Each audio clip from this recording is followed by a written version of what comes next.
I recently rewatched Big, a movie from 1988 directed by Penny Marshall, starring Tom Hanks and Elizabeth Perkins, because it's one of those films that everyone remembers because Tom Hanks is super likable, and that walking piano scene is just iconic, and the movie is just overall entertaining.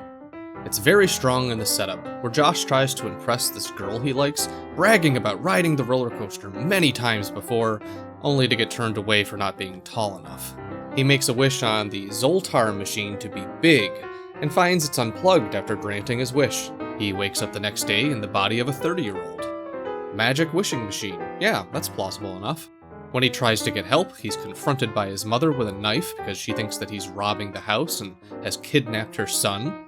Josh convinces Billy, his best friend, that it's him, and the two try to locate the Zoltar machine.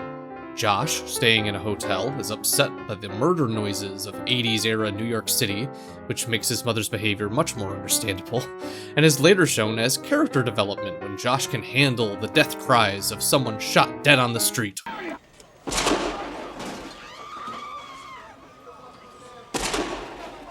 Finally, we have our ticking clock, the month wait for the Zoltar machine records, and Josh needing to find employment so that he can survive long enough to reverse the wish. A fine initial setup, although we get no explanation to the magic involved, which is fine at this point. In the second act, Josh finds employment at a toy company and moves up after playing around in FAO Schwartz, and his boy charm wins over the company president by playing chopsticks on the aforementioned walking piano. This is a cute scene and is probably the standout moment that people associate with the film. Maybe not in your heels, eh? Oh, yeah? I can do chopsticks in my heels. Dear. I'm not doing that last part. We are then introduced to Susan and Paul, the cutthroat business senior executives. Paul is a contrast and antagonist to Josh as a different type of boyish man, but Susan is a bit more interesting and frustrating. Susan is portrayed as a baby face, sleeping her way to the top. Come on, Susan, he's just another link in the chain. First it was Tom Caulfield, then Hanlon, then Golding, then me.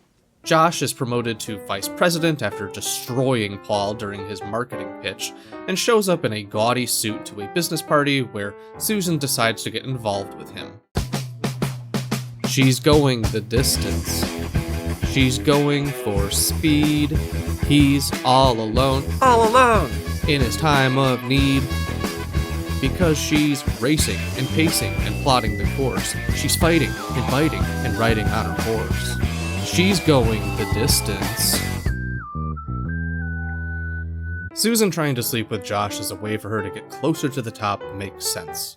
Her character development when she leaves Paul and renounces her sleep to the top strategy because she loves the mentally 12-year-old man is creepy, but you can at least follow along with the theme of the film. However, upon rewatching Big, I realized that there is a missing piece that I didn't notice as a kid. Sure, you begin by feeling initially creeped out by the weirdo romance and implied sex scene between Josh and Susan, but then you realize just how fucking dumb these characters are. Magic is real, but no one cares. None of the characters in the know grapples with the reality of a machine that can grant wishes. And sure, you can't expect a 12-year-old to have the best reflection and critical thinking skills, but what's Susan's excuse? Well, I guess you can't expect a woman who falls for a man who is mentally 12 years old to have the best reflection and critical thinking skills. While Big is a commentary on adult relationships, maturity, and an overall coming-of-age story about Josh accepting himself and Susan having a genuine relationship, I just can't help but be distracted by the lack of any real acknowledgement about the magic involved. At no point does Susan or Josh think about the further implications of the Zoltar machine granting wishes.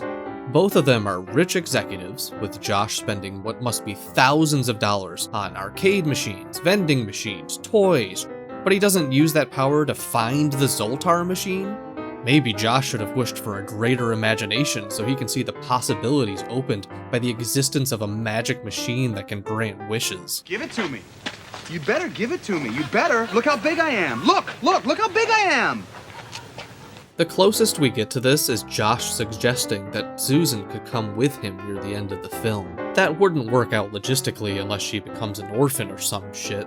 And maybe Susan still doesn't quite believe the magic wishing machine 100% at that point. She's only like 96% convinced. But honestly, first she ought to be freaking out at the implication that she slept with somebody who's mentally 12 years old before asking Josh to maybe hang on to her number. And second, what the hell is Susan going to do when she returns after dropping Josh off? She just bombed a presentation, and her partner is now going to just have disappeared. How do you explain that?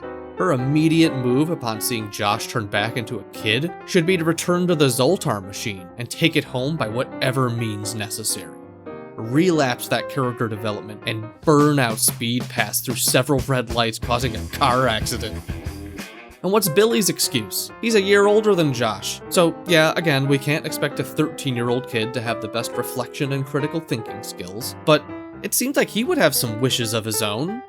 Why doesn't Billy want to make a wish? He doesn't even start looking for the machine after receiving the papers because he's mad at Josh until he has a touching moment with Josh's mom on the radio. He doesn't care about the magic at all. No one does.